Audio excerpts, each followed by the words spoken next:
নমস্কার বন্ধুরা, আজ আমরা বানাবো একেবারে ঘরোয়া স্টাইলে জল ছাড়া চিকেন কষা।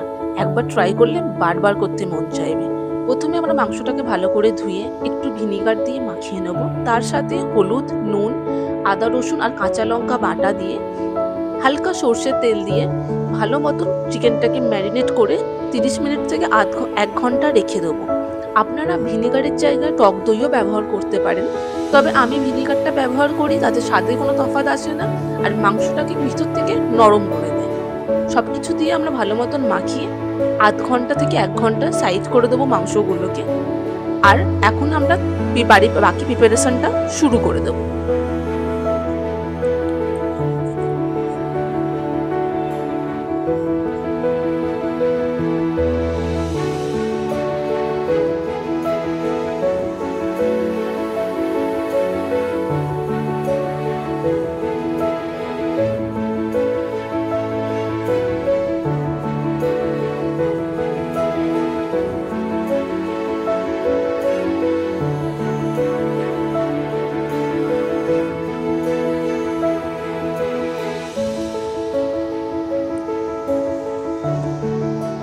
আলুগুলোকে আগে থেকে কেটে আমি হলুদ নুন মাখিয়ে রেখেছিলাম। তেল গরম করে কড়াইয়ে আলুগুলোকে একটু হালকা লাল লাল করে ভেজে নেব।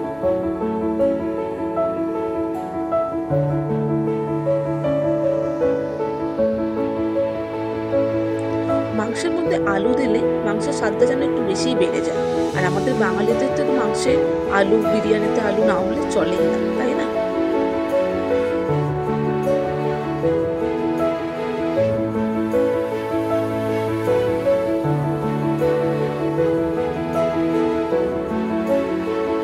এরপর আমি একটু কুচো পেঁয়াজ বেরেস্তা স্টাইলে ভেজে নেব। হালকা বাদামি বাদামি করে পেঁয়াজগুলোকে ভেজে সাইড করে নেবো। এটা একেবারে আমরা শেষে ব্যবহার করব।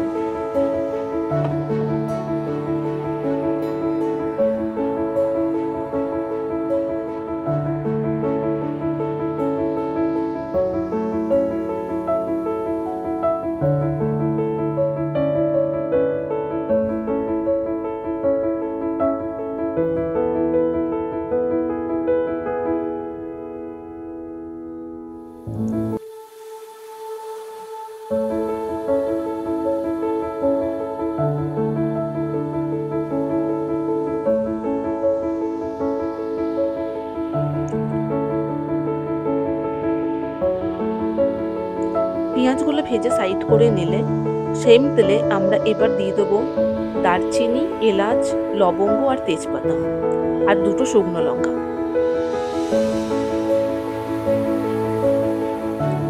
হালকা নাড়াচাড়া করে আমরা পেঁয়াজগুলো দিয়ে দেবো। আর তার সাথে আমরা দেবো হালকা একটু গরম তেলের মধ্যে চিনি, হচ্ছে সামান্য পরিমাণে। চিনি দিলে মাংসের কালারটা খুব ভালো আসে। এটা আমরা মটন, চিকেন দুটো ক্ষেত্রেই ব্যবহার করতে পারি। এরপরে পেঁয়াজ দিয়ে পেঁয়াজটাকে আমরা হালকা হালকা করে ভাজতে থাকবো।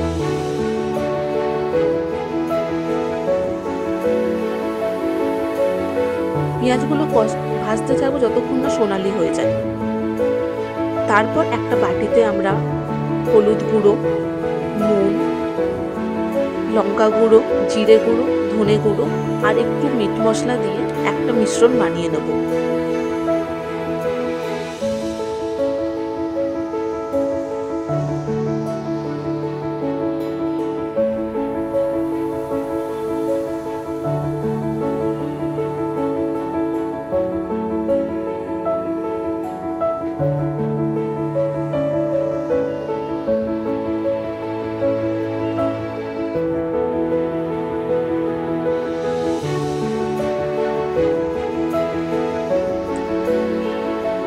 পেঁয়াজটা ভাজা হয়ে এসেছে।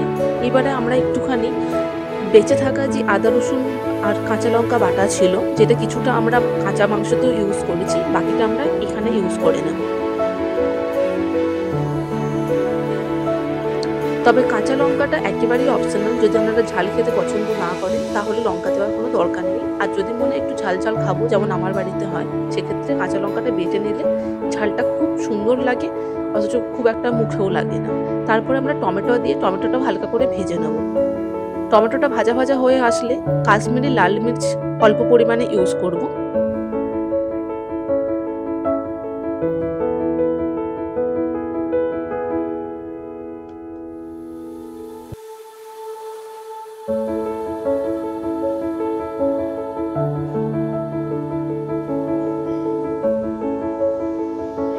একটু নাড়াচাড়া করে তারপরে আমরা ওই মশলার মিশ্রণটা কড়াইয়ে দিয়ে দেবো।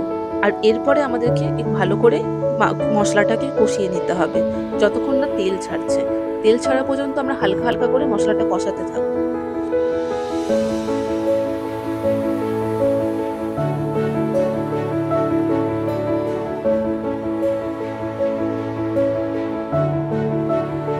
দেখুন ধীরে ধীরে রংটা কেমন হালকা লাল এখন থেকে হওয়া শুরু হয়েছে। এরপরে আমরা এবার ঢুকছে চিকেনটা দিয়ে ধৈর্য ধরে কষাতে হবে। জল এক ফোঁটাও না, চিকেন নিজেই জল ছাড়বে। চিকেনগুলো দিয়ে আবার একবার ভালো করে নাড়াতে থাকবো। এবারে মাঝের মধ্যে আপনাকে কষাতে হবে। ভাজা আলুটাও দিয়ে দেবো যাতে চিকেন আর আলুটা একসাথে সেদ্ধ হতে থাকে। আর মাংসটা কষাতে কষাতে এটা আলু চিকেন দুটোকে সেদ্ধ করে দেবে। ধীরে ধীরে তেল ছাড়া শুরু করলে বুঝতে পারবেন যে একটু হয়ে আসছে। আমরা এটাকে ভালো মতন কষাতেই থাকবো। মশলা আর মাংসটা ভালো করে মিশ্রণ তৈরি হবে আর আলুগুলো একদম হালকা নরম হওয়া শুরু হবে কষাতে কষাতে।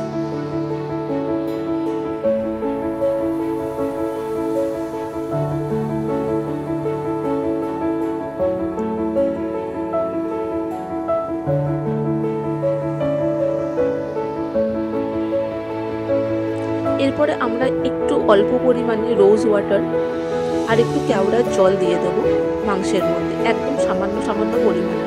এতে মাংসের মধ্যে একটা আলাদা ফ্লেভার এনে দেবে আর মাংসটার ভিতরটা হয়ে উঠবে ভীষণ নরম। তবে পরিমাণটা খুবই অল্প ইউজ করতে হবে।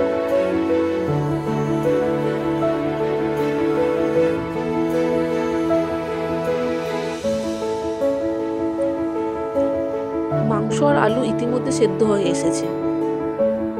যদি মনে হয় সেদ্ধ হতে অসুবিধা হচ্ছে তাহলে আপনারা একটু ঢাকা দিয়ে মাঝের মধ্যে ঢাকা খুলে নাড়াচাড়া করতে থাকবেন। তবে মোটামুটি নাড়াচাড়া করতে করতে আলু চিকেনটা সেদ্ধ হয়ে যায়। এই দেখুন কি সুন্দর কেটে যাচ্ছে।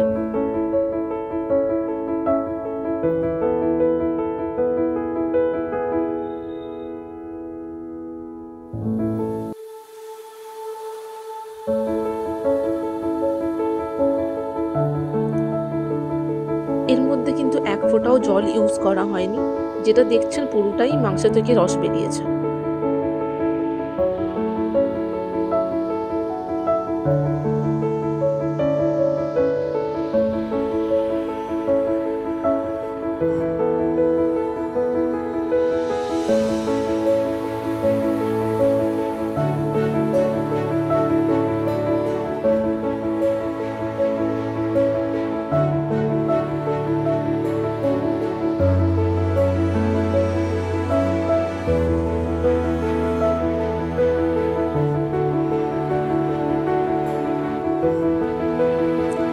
এবার আমরা দিয়ে দেবো একটু ধনেপাতা আর আগে থেকে ভেজে রাখা পেঁয়াজটা।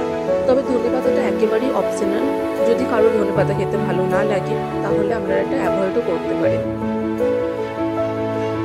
তার সাথে আমি দিয়ে দিলাম অল্প একটু গরম মশলা। এবার আরেকবার ভালো করে মাংস আলু সমস্ত কিছু মিশিয়ে দেবো।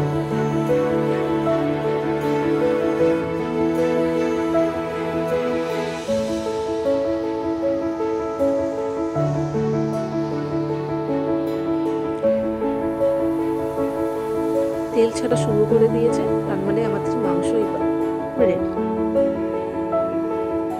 লুচি পরোটা গরম ভাত যে কোনো কিছুর সাথেই জমে যাবে কিন্তু এই জল ছাড়া চিকেন কষাটা। একবার ট্রাই করতে ভুলবেন না। Stay tune with golden days diary, where every moment feel like so.